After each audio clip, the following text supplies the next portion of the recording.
어떤 회사 입사 시험 문제에 다음과 같은 문제가 출제가 되었습니다. 당신은 거센 폭풍우가 몰아치는 밤길에 운전을 하고 있습니다. 마침 버스 정류장을 지나는데 그곳에는 세 사람이 서 있습니다.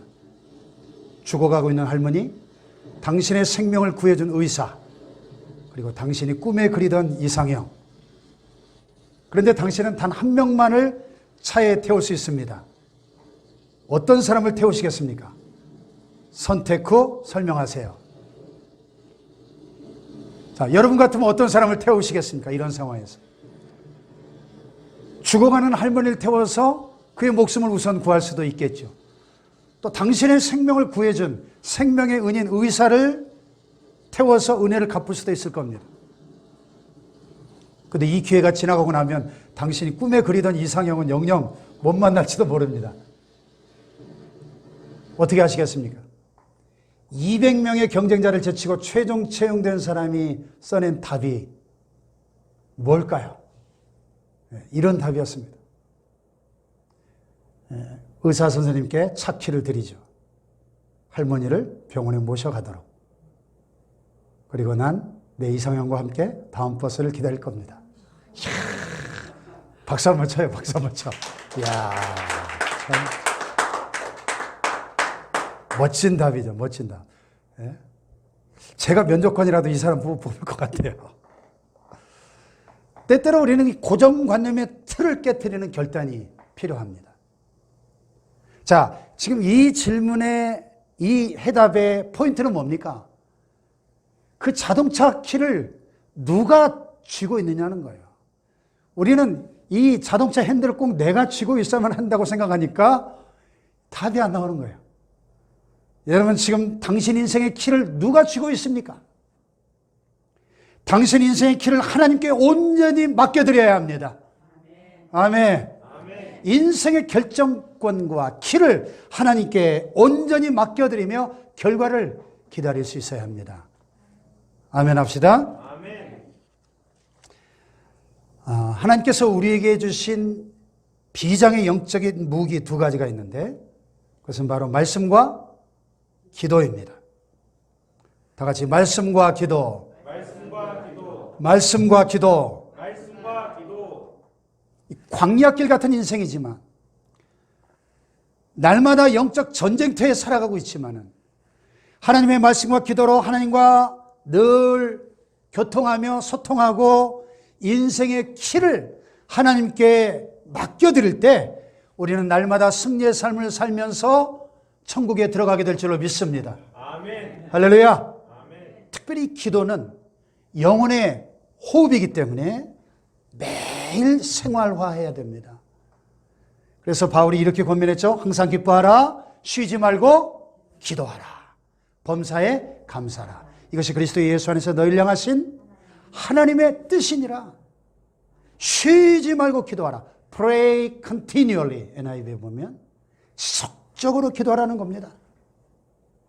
물론 이 말씀은 뭐 아무것도 하지 말고 기도만 하라는 뜻은 아니죠. 날마다 시간을 정해놓고 규칙적으로 정기적으로 기도하라는 뜻입니다. 기도를 멈추고 있는 순간에도 기도하는 마음으로 살라, 그런 뜻도 있습니다. 그래서 이것이 기도의 생활화, 이렇게 표현할 수 있죠. 자, 기도의 생활화. 그러므로 이렇게 결론을 내릴 수 있습니다. 신앙생활은 기도생활에 달려있다. 인생은 기도생활에 달려있다. 아멘. 같이 해볼까요? 신앙생활은 기도생활에 달려있다. 인생은 기도생활에 달려있다. 아멘. 성경을 깊이 연구해 보면 신앙의 선조들 가운데 하나님이 쓰시고 축복하신 위대한 신앙의 위인들, 그들은 예외 없이 기도의 사람이었음을 발견하게 됩니다. 그런데 우리가 자주 오해하는 것이 있어요. 신앙의 위인들은 애초부터 우리와는 다른 아주 특별한 사람들이었을 것이다, 이렇게 생각하는 겁니다. 전혀 그렇지 않습니다. 오늘 본문을 보시면 야고보 사도가 기도에 관해 교훈하면서 엘리야를 소개합니다. 엘리야 선지자는 모세와 더불어 구약 성경을 대표하는 인물이죠. BC 9세기경 아합 왕 시대에 북이스라엘의 선지자로서 수많은 이적을 행했던 인물입니다. 정말 영적인 거목이요, 위대한 인물임에 틀림이 없습니다. 하지만 오늘 본문에 보니까 야고보가 우리에게 중요한 한 가지 사실을 확인해 주고 있습니다. 17절을 보면 엘리야는 우리와 뭐가 같아요? 성정이 같은 사람이었다. 현대어 성경을 보니까 이 성정이 같다는 말을 엘리야는 우리와 조금도 다름이 없는 사람이었지만 이렇게 번역했어요. 그래서 NIV에 Elijah was a man just like us. 우리와 똑같은 사람이었다는 겁니다. 즉 우리와 동일한 보통 사람이었다. 그런 얘기죠. 이것은 성경에서 누누이 강조하는 진리입니다. 만약 어떤 인물이 위대하다면 그것은 그 자신이 위대한 것이 아니라 그와 함께 하신 하나님이 위대하신 것입니다. 아멘. 우리가 성경 인물을 공부할 때 놓치지 말아야 될 중요한 포인트예요. 다른 인물들도 마찬가지지만 엘리야의 위대함은 바로 그의 기도에 있었습니다. 그는 우리와 똑같은 보통 사람이었지만은 기도를 통해서 하나님의 위대한 능력을 체험하고 놀라운 일들을 수없이 많이 행할 수 있었던 것입니다. 아멘. 열왕기상 19장에 보면 참 인상적인 장면이 나오는데 엘리야가 갈멜산상에서 그 유명한 850대 1의 영적 대결을 승리로 이끈 직후에 일어난 사건이 기록되고 있습니다.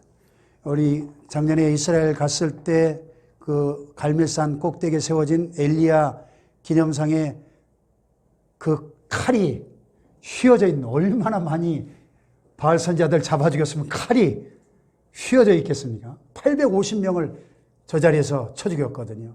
얼마나 대단한 승리입니까? 아합 왕의 아내 이세벨이 너무나 화가 나가지고 그를 겁박하는 말을 하죠. 내가 내일이면 반드시 저 엘리야를 잡아 죽여버리겠다. 그러자 엘리야가 그 말을 듣고 어떻게 하죠? 혼비백산에서 걸음아 날 살려라고 도망치는데 어디까지 도망쳤느냐?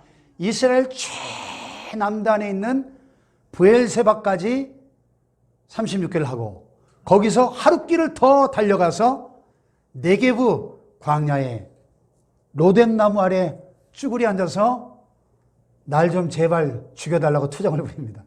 로뎀나무, 그러니까 뭐 대단한 그늘이 있는 나무로 생각하지만 보시다시피 대쌀이 나무예요. 여러분 저 그늘에 뭐 얼마나 오래 쉴 수 있겠습니까? 그러니까 엘리야의 그 비참하고 초라한 형편을 너무나 잘 보여주는 나무예요. 로뎀나무. 이게 엘리야의 본래 모습이에요. 그는 우리와 별로 다를 바 없는 지극히 평범한 보통 사람이었습니다. 위기를 만나면 두려워하고 낙심하는 연약한 존재였습니다. 그가 대단한 이적들을 행할 수 있었던 것은 자신의 능력이 아니라 전적으로 하나님의 능력 때문이었습니다. 아멘. 그가 기도할 때 하나님께서 능력으로 역사해 주셨던 것입니다. 따라서 굳이 엘리야에 대해서 위대하다는 말을 쓰고 싶다면 이렇게 말해야 돼요. 엘리야 자신이 아니라 엘리야와 함께 하신 엘리야의 하나님이 위대하고 엘리야의 그 기도가 위대하다고 그렇게 말해야 됩니다. 아멘. 그래서 오늘 설교 제목을 보통 사람의 위대한 기도 이렇게 정해봤어요. 다 같이 보통 사람의 위대한 기도. 오늘 설교에서 강조하고 싶은 포인트가 바로 그겁니다. 엘리야도 우리와 동일한 보통 사람이다. 그런데 그의 기도가 위대했다. 따라서 우리의 기도를 위대하게 갖고 나간다면 우리의 삶도 얼마든지 달라질 수 있다. 그런 말입니다. 할렐루야. 엘리야의 하나님은 오늘도 동일하게 살아서 역사하고 계시기 때문입니다. 아멘. 히브리서 기자가 이렇게 증거하고 있죠. 예수 그리스도는 어제나 오늘이나 영원토록 동일하시니라. Jesus Christ is the same yesterday and today and forever. 어제나 오늘이나 영원토록 동일하신 그 하나님, 그 하나님이 우리의 하나님이십니다. 엘리야의 하나님이 우리의 하나님이십니다. 그렇다면 엘리야와 우리들의 차이가 뭔가? 인간적인 능력의 차이가 아닙니다. 하나님의 차이도 아닙니다. 차이가 있다면 신앙의 차이요, 기도의 차이입니다. 물론 우리도 신앙생활을 하고 기도도 합니다. 하지만 기도의 양에서 차이가 나고 기도의 질에서 차이가 납니다. 기도의 양과 질이 놀라운 차이를 만들어내는 것입니다. 기도는 그런 거죠. 너는 내게 부르짖으라 내가 내게 응답하겠고 네가 알지 못하는 크고 은밀한 일을 내게 보이리라. 아멘. 따라서 이제 우리는 잘못된 편견과 고정관념을 버려야 돼요. 엘리야 같은 성경 인물들이 애초부터 우리와 다르다는 그런 잘못된 고정관념을 떨쳐버려야 됩니다. 저와 여러분이 보통 사람이기 때문에, 연약한 인간이기 때문에 오히려 하나님 앞에 더 엎드리고 더 많이 기도할 수 있는 것입니다. 아멘. 엘리야가 위대한 기도를 했다면 우리도 얼마든지 위대한 기도를 할 수 있는 것입니다. 할렐루야. 아무쪼록 오늘 말씀을 가슴에 새겨서 엘리야처럼 위대한 기도에 도전할 수 있기를 축복합니다. 그래서 하나님의 위대한 능력을 직접 체험함으로써 지금보다 훨씬 더 풍성하고 아름다운 인생을 살아가는 저와 여러분 되시기를 주님의 이름으로 축원합니다. 그렇다면 과연 엘리야가 어떻게 기도했기에 위대한 기도의 사람이 될 수 있었나? 어떻게? 오늘 본문과 열왕기상 18장을 중심으로 한 4가지 그의 기도의 중요한 특징들을 살펴보고 기도의 제목 삼고자 합니다. 첫째로 기도의 우선순위예요. 그런 기도의 최우선순위를 두었습니다. 무슨 일이 생기면 제일 먼저 기도했습니다. 본문 13절에 보면 야고보가 기도에 관해서 이렇게 권면하죠. 다 같이 시작. 너희 중에 고난당하는 자가 있느냐? 그는 기도할 것이요. 즐거워하는 자가 있느냐? 그는 찬송할지니라. 이 말씀은 고난당할 때만 기도하고 또 즐거울 때만 찬송하라는 그런 뜻이 아니죠. 어떤 경우든지 우리가 기도하고 찬송해야 되겠지만 특히 고난한 때에 적극적으로 기도하라는 뜻입니다. 아멘.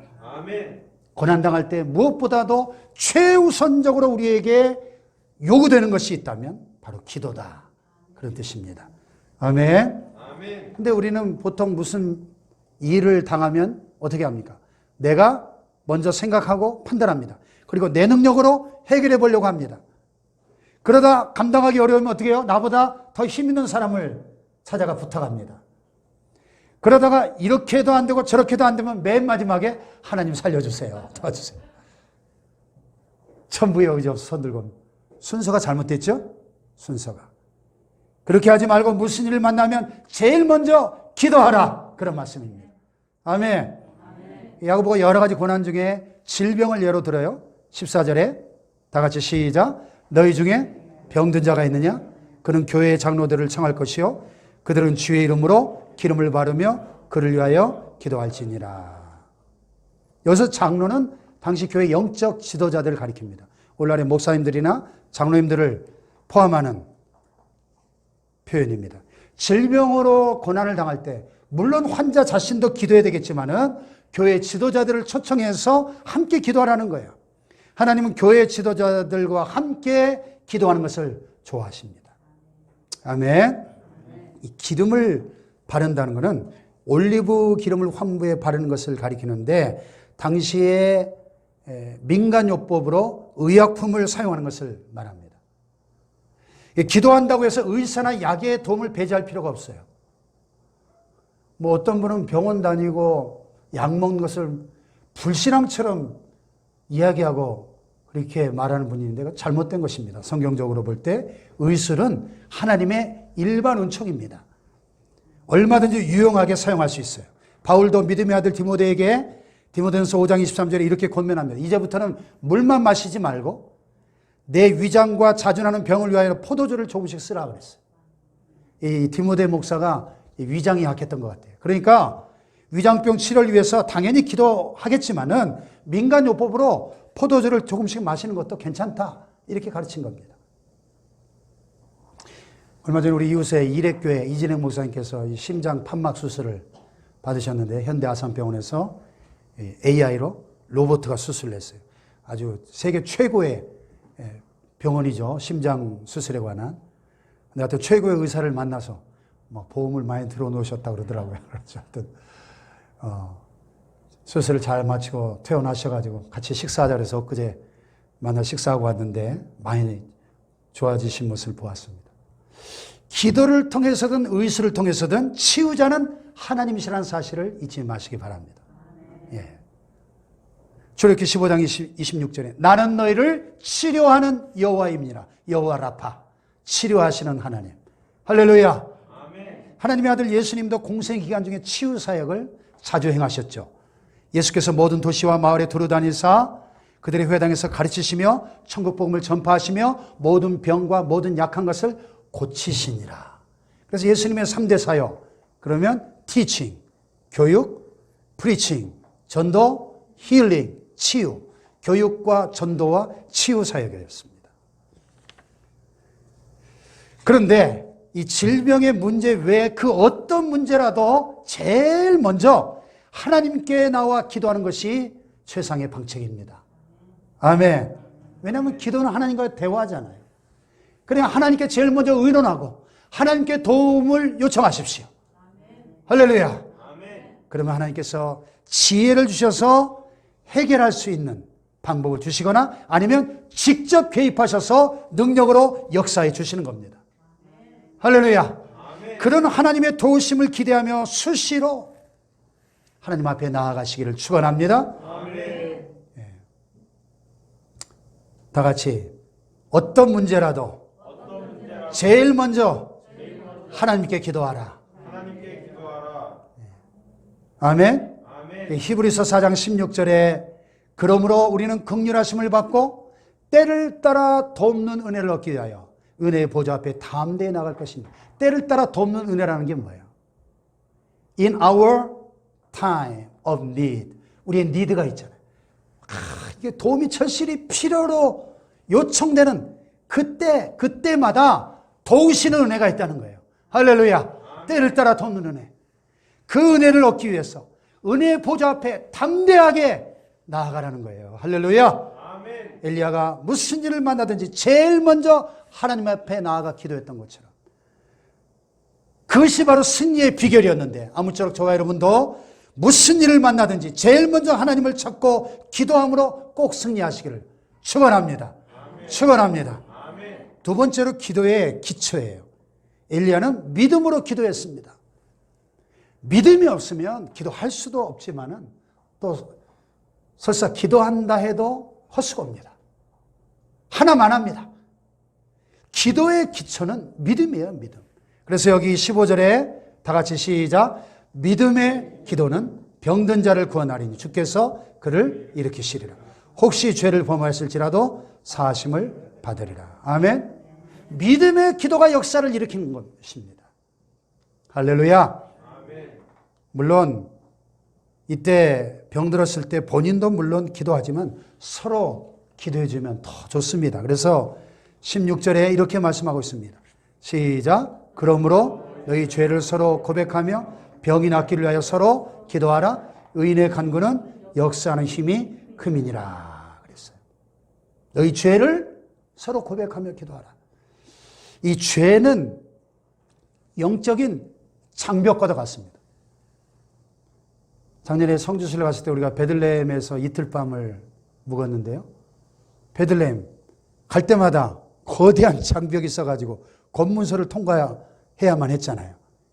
유대인들이 그 아랍인들과 그 장벽을 쌓아가지고 자유롭게 드나들지 못하도록 거대한 장벽이 쳐 있는 걸 보면 참 안타까움을 느꼈는데 이 죄가 하나님과 우리 사이를 가로막는 이 거대한 장벽과 같은 거예요. 그러므로 기도할 때마다 제일 먼저 우리가 우리의 죄를 고백하고 깨끗함을 받는 것이 중요합니다. 아멘.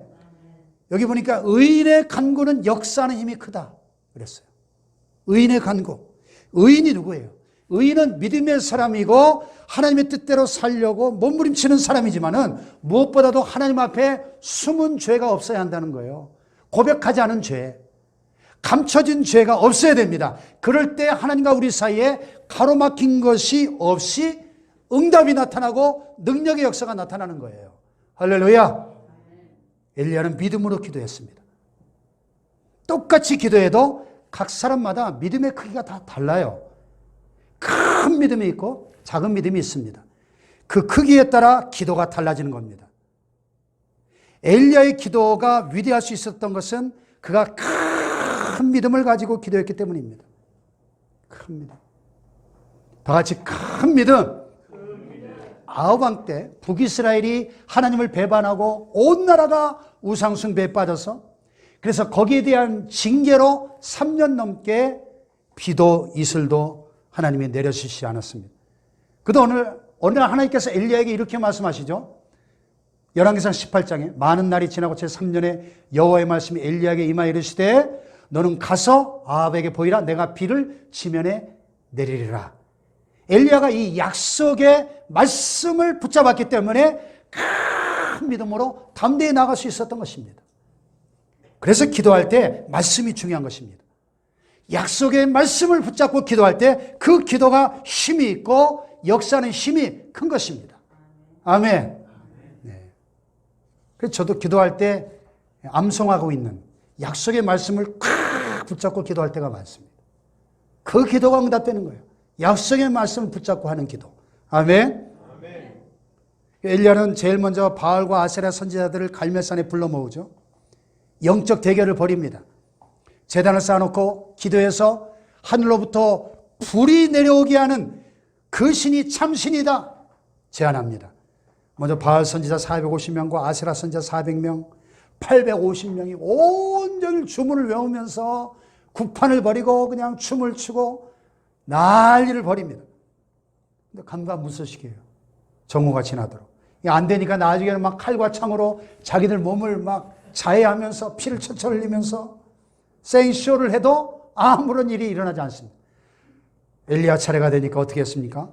물이 제단으로 두루 흐르고 도랑에도 물이 가득 찰 정도로 물을 12통 되는 물을 길러다가 부어놓고, 얼마나 제단에 물을 많이 부었는지 막 도랑까지 흥건하게 적실 정도로 부어놓고, 왜 그렇게 했을까요? 나중에 딴소리 하지 못하도록. 그만큼 자신이 있었던 겁니다. 자기 자신을 믿어서가 아니라 하나님을 믿어서 약속의 말씀을 가지고 있기 때문에 큰 믿음으로 담대하게 기도할 수 있었던 거예요. 할렐루야. 이렇게 제단을 설치한 후에 기도하자 놀라운 일이 일어나죠. 열왕기상 18장 다 같이 시작. 여호와여 내게 응답하옵소서. 내게 응답하옵소서. 이 백성에게 주 여호와는 하나님이신 것과 주는 그들의 마음을 되돌이키심을 알게 하옵소서 하며, 이에 여호와의 불이 내려서 번제물과 나무와 돌과 흙을 태우고 또 도랑의 물을 핥은지라. 하늘로부터 얼마나 강력한 하나님의 불이 임했는지, 12통이나 되는 물을 막 갖다 부어서 철철 흥건하게 넘치는데 그 도랑의 물까지 그냥 싹 증발돼서 핥아버릴 정도로 강력한 하나님의 불이 임한 줄로 믿습니다. 아멘. 할렐루야. 아멘. 그리고 나서 아합 왕을 갈멜산으로 부르고 이렇게 말하죠. 열왕기상 18장 41절에 엘리야가 아합에게 이르되 올라가서 먹고 마시소서. 큰 비소리가 있나이다. 아니 하늘에 구름 한 점 없는데 이거 왕 앞에서 모가지가 달아날 소리예요. 그죠? 구름 한 점 없는데 큰 비소리가 있다고 헛소리를 하니, 그러나 헛소리가 아니었습니다. 그가 이렇게 당당할 수 있었던 것은 그만큼 확실한 믿음이 있었기 때문이죠. 할렐루야. 자, 그런 믿음으로 기도했을 때 무슨 일이 일어납니까? 3년 넘게 굳게 닫혔던 하늘의 문이 열리면서 큰 비가 쏟아지는 놀라운 역사가 나타납니다. 할렐루야. 아멘. 아, 이거 실감나죠? 이렇게 믿음의 기도는 강력한 거예요. 엘리야의 기도가 위대한 점이 바로 여기 있는 것입니다. 그래서 야고보 사도가 1장 6절로 8절에 이런 말씀을 합니다. 오직 믿음으로 구하고 조금도 의심하지 말라. 의심하는 자는 마치 바람에 밀려 요동하는 바닷물결 같으니 이런 사람은 무엇이든지 죽게 얻기를 생각하지 말라. 두 마음을 품어 모든 일에 정함이 없는 자로다. 기도할 때 의심하면 능력의 역사가 나타날 수 없다는 거예요. 의심하는 자는 마치 바람에 밀려 요동하는 바닷물결 같다는 겁니다. 두 마음을 품은 자다. He is a double-minded man. 두 마음. 그 의심하는 기도는 주께 얻기를 기대할 수 없다는 거예요. 한 마음으로, 오직 믿음으로 그 마음이 집중될 때 하나님의 역사가 나타난다는 것입니다. 아멘. 캄보디아에 정용희 선교사님이라는 분의 간증이 있어요. 몇 년 전에 뜨람껑이라는 마을에 예배당을 처음으로 건축할 때 일어난 일인데, 그 예배당을 지을 그 성전 그 대지 마당에 커다란 나무가, 그 마을 사람들이 수호신으로 섬기는 그런 나무가 떡 버티고 있는 겁니다. 우리나라도 왜 그 시골 가면은 그 정자나무들 몇백 년 된 나무들 막 거의 수호신처럼 섬기는 그런 풍습이 있지 않습니까? 그대로 놔두고 교회당을 건축할 수는 없죠. 그게 우상단지인데. 그래서 교인들과 함께 기도했습니다. 하나님께서 우상을 무너뜨려 주실 것을 믿고 기도한 거죠. 놀라운 일이 일어났습니다. 그 몇백 년 된 그 싱싱한 나무가 바짝 말라 죽어버린 겁니다. 멀쩡하게 살아있던 나무가 하루아침에 말라 죽었어요. 예, 기도 외에는 아무것도 한 일이 없었는데 놀라운 기도의 응답으로 밖에는 달리 해석할 길이 없었습니다. 할렐루야. 아멘. 그리고 이제 작년에 선교센터를 또 건축하는데 건물이 다 지어진 다음에 외벽에다가 페인트를 칠하고 벽화를 그려놓는 그런 작업을 하는데, 그림을 그릴 때 날씨가 좋아야 될 거 아니에요. 페인트 칠해야 되는데 다 준비를 해놓고 이제 막 그림을 그리려고 하는데 갑자기 우르릉 쾅쾅 하면서 막 비가 쏟아지려고 합니다. 그래서 합심해서 기도했습니다. 잠시 후에 막 사방에 억수 같은 비가 쏟아지는데 신기하게도 교회와 선교센터 그 주변만 비가 오지 않을 뿐만 아니라 무지개가 뜨는 거예요. 무지개가. 할렐루야. 아멘. 벽화를 다 완성할 때까지. 흥미로운 것은 그 벽화가 어떤 벽화냐, 노아 홍수 후에 하나님 무지개를 딱 보여주시는 그 벽화를 그리는데 그런 역사가 일어나는 거예요. 참 기도를 통해 신기한 역사가 나타나는 겁니다. 할렐루야.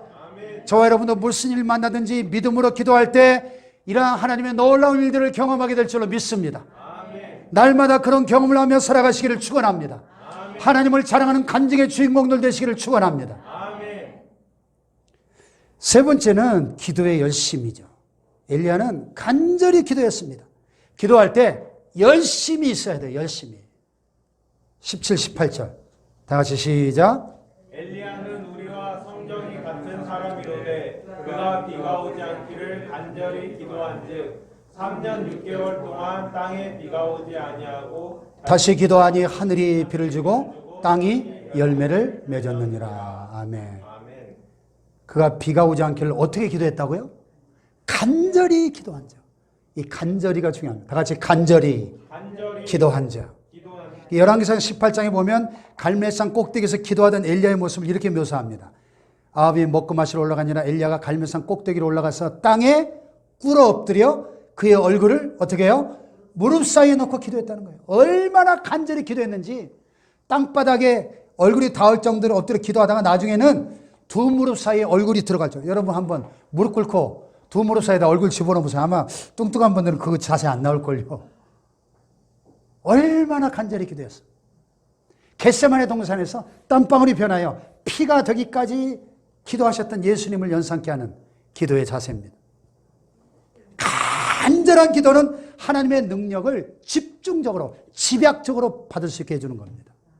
마치 그 돋보기의 원리와도 같습니다. 여러분 어렸을 때 돋보기 가지고 많이 장난해 보셨죠?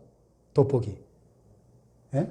돋보기로 이런 한여름에 그 초점을 딱 모아가지고 신문지 갖다 놓고 하면 어떻게 돼요? 타죠. 불나죠. 이야. 아니, 똑같은 햇볕이 내려져도 그냥 유리를 통과하면 아무 일이 안 일어나지만은 이 볼록 렌즈이기 때문에 딱 햇볕이 초점이 모아지면, 예? 살해되면 화상이 보여요. 화상이 보여. 신문지에 되면 불이 납니다. 이 집중의 힘이죠. 여러분 하나님의 은혜와 사랑, 하나님의 능력이 늘 우리 주위에 함께하고 있습니다. 그런데 왜 우리에게 나타나지 않을까요? 믿음이 없어서 그렇기도 하지만 열심히 부족하기 때문입니다. 집중하지 않기 때문에. 간절한 기도, 열심히 있는 기도할 때 비로소 하나님의 놀라운 역사를 체험하게 될 줄로 믿습니다. 할렐루야. 엘리야가 땅바닥에 엎드려서 얼굴을 두 무릎 사이에 파묻고 간절하게 기도할 때 3년 반 동안 비 한 방울, 이슬 한 방울도 내리지 않던 그 메마른 땅 위에 비가 쏟아져 내리는 하나님의 놀라운 역사가 나타났습니다. 할렐루야. 오늘 우리에게도 마찬가지죠. 간절히 기도할 때 하나님께서 역사해 주시고 집중해서 열심으로 기도할 때 하나님의 기적이 나타나게 될 줄로 믿습니다. 할렐루야. 자, 릴레이 기도하실 때 뭐 교회 나와서 기도하시면 좋겠지만 그럴 수 없다면 집에서라도 또 차를 타고 가다가도 사무실에서도 단 10분, 15분, 20분을 기도하더라도 간절하게 이렇게 집중적으로 기도하시기를 축원합니다. 나를 사랑한 자들이 나의 사랑을 입으며 나를 간절히 찾는 자들이 나를 만날 것이니라 잠언에 말씀합니다. 할렐루야. 아무쪼록 기도할 때마다 엘리야처럼 간절히 기도함으로 하나님의 능력을 생생하게 경험하는 저와 여러분 되시길 주님의 이름으로 축원합니다. 축원합니다. 마지막으로 기도의 인내. 엘리야는 끝까지 인내하며 기도했어요. 다시 끝까지 기도하라. 끝까지 기도하라. 기도하다 그만두면 하나 많아요. 응답 받을 때까지 포기하지 말고 계속 기도해야 됩니다. 아멘. 열왕기상 18장에 보니까 갈멜산에서 비가 오도록 기도하는 엘리야의 모습이 같이 한번 읽어볼까요? 시작. 그의 사원에게 이르되 올라가 바다 쪽을 바라보라. 그가 올라가 바라보고 말하되 아무것도 없나이다. 이르되 7번까지 다시 가라. 7번째 이르러서는 그가 말하되 바다에서 사람의 손만한 작은 구름이 일어나나이다. 이르되 올라가 아합에게 말하기를 비에 막히지 아니하도록 마차를 갖추고 내려가소서 하라 하니라. 기도를 시작했는데 하늘은 지금 구름 한 점 없어요. 근데 지금 뭘 위해서 기도하고 있어요? 비 오게 해달라고 기도하는데 구름 한 점 없다니까요, 하늘에. 사원에게 야 바다 쪽으로 가서 한번 봐라. 아무것도 없는데요. 또 가봐라. 1번, 2번, 3번, 6번까지 그대로 아무런 일이 나타나지 않습니다. 그래도 포기하지 않고 계속 기도하다가 7번째 보냈더니 뭐가 나타나요? 저 수평선 끝으로부터 손바닥만한 구름이 나타나기 시작했습니다. 할렐루야. 그러자 엘리야가 더 열심히 기도하면서 아합에게 비에 막히지 않게 속히 내려가십시오. 잠시 후에 어떻게 됐습니까? 시작. 조금 후에 구름과 바람이 일어나서 하늘이 캄캄해지며 큰 비가 내리는지라 아합이 마차를 타고 이스라엘로 가니 여호와의 능력이 엘리야에게 임하매 그가 허리를 동이고 이스라엘로 들어가는 곳까지 달려갔더라. 할렐루야. 아합이 먹고 마시다가 마차를 타고 가는데 엘리야는 지금 금식한 상태인데도 하나님의 능력이 임하니까 마차보다 더 빠르게 달려갑니다. 비 쏟아지는 그 사이로 질주하는 이 엘리야의 모습이 눈에 선합니다. 물론 여기 이제 성경 지리학적으로 고고학적으로 해석을 덧붙이면 그 지역은 진흙이 많기 때문에 비가 쏟아지니까 진흙창이 되니까 이 아합 왕이 타고 가던 마차는 속도를 낼 수가 없었고 엘리야에게 하나님의 능력이 임하니까 마차보다 더 빨리 달려갔다. 그런 해석도 되지만 어쨌든 간절한 기도가 하나님의 놀라운 역사를 일으킨 줄로 믿습니다. 이와 같이 포기하지 않고 끝까지 인내하며 기도할 때 하나님의 때가 되면 반드시 이루어질 줄로 믿습니다. 할렐루야. 우리는 보통 사람이지만 하나님이 위대하시기 때문에 위대한 기도에 도전할 때 위대한 하나님의 응답을 경험하게 될 줄로 믿습니다. 그래서 부디 하나님의 살아계신 역사를 날마다 체험하며 승리하시기를 주님의 이름으로 축원합니다. 축원합니다.